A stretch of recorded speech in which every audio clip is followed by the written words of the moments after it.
Welcome back. Instead of the gloves are off, it's time for us to get into our offside-onside debate. Now, Brian and I were just saying sometimes people can dish it and not take it, but we're all going to dish it and we're all going to have to take it on this set. Here's a topic that we're getting into, very relevant to a game that your team just played. Friday night, Brooks Bandits in town. They had a late signing.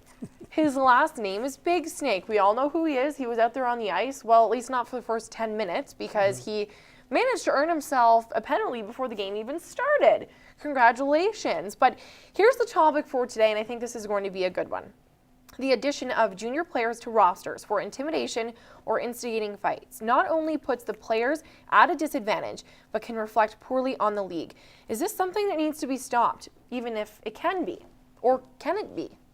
Well, I mean, I'll start with it, and then I'm going to end it with this because the games are over with them.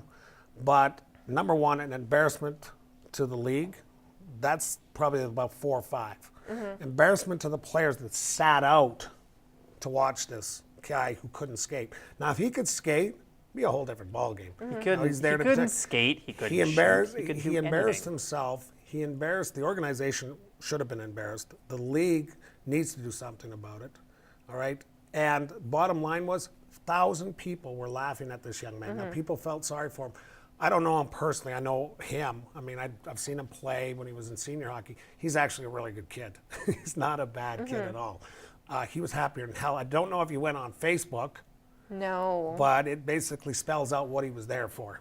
Yeah. I don't know how they got a camera that big because that is big. But bottom line is that it was an embarrassment. Should it be in any league? If a player does not have the abilities to play at our level or any level that he's in, it's an embarrassment. And real bad, too. And Grayson, you've been watching junior hockey and minor hockey with all that you've been doing on the weekends. I mean, I think it was pretty obvious to just about everybody that this kid just didn't have what it took to be there. Well, he didn't even participate in warm-up. He skated up and down the red line, did some confident shoulder shakes and some yipping, and maybe took 2 shots in warm-up. And then, well, that's what he got the 10 for, was all that. And then he was out for 2 shifts, and there was guys half his size knocking him over, and everybody just loved it at the rink. I mean, it was, for the fans, it was nice that they all had something to cheer against, I suppose, but at the same time... But it was, you know, let's not, I mean, that was that incident. And I mean, I've been pretty vocal about it because I just think it's not a personal thing whatsoever with me. It could be if anyone knew the story between Brooks and us, but it's not. It's what that looked like to us and to fans and about the league and about an organization and about especially what nobody knew is we had a meeting prior to the game to stop all of the shenanigans that was supposed to, and then that happened. But any sport, Carly, I mean, it doesn't matter who you are. I mean, this kid, a peewee player could have skated better than him. Sure, but now here's the other side of the issue that I want to bring up because, you know, you look at hockey, you know how violent the sport is, you know how dangerous it can be.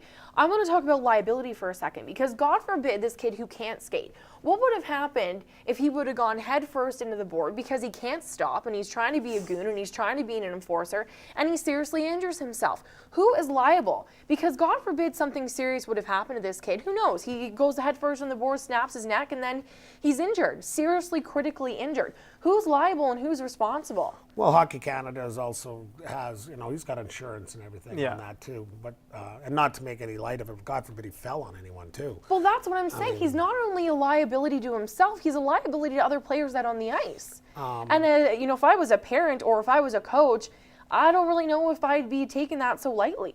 Well, you know what? I'm actually going to push this right to Grayson right now because here's somebody that watches hockey. Yeah. I'm the coach. I was disgusted with it. So it shouldn't come from me, from my side. I've said what I have to say about it. And Grayson, what did you think just watching it? It was just pathetic, I thought. I can't believe they did that. I mean, all the intents were obvious. Everybody knew why the kid was playing was to stir some stuff up. But there was no point. And the poor kid has to go out there and try to play hockey when he clearly doesn't look like he's very good at it and have, you know, 1,000+ people laugh at him. And I wonder what his teammates thought, to be honest. Yeah, that's another like they have to play with him. Like the 2 line mates or whoever's out with him, like you're they know in the dressing room with this guy. How do you look him in the eye and say, "Oh yeah, man, here's the puck"? Like, and to me, the era of the days of my days and before are being pushed away or pushed out. You know, and at this stage right now in the game, there's no need for that anymore. That's gone. That history's gone. or slowly but surely is going to be gone. But here it is. I talk about the rest of those boys on that bench. I mean, I bet you they were laughing, but what are you teaching?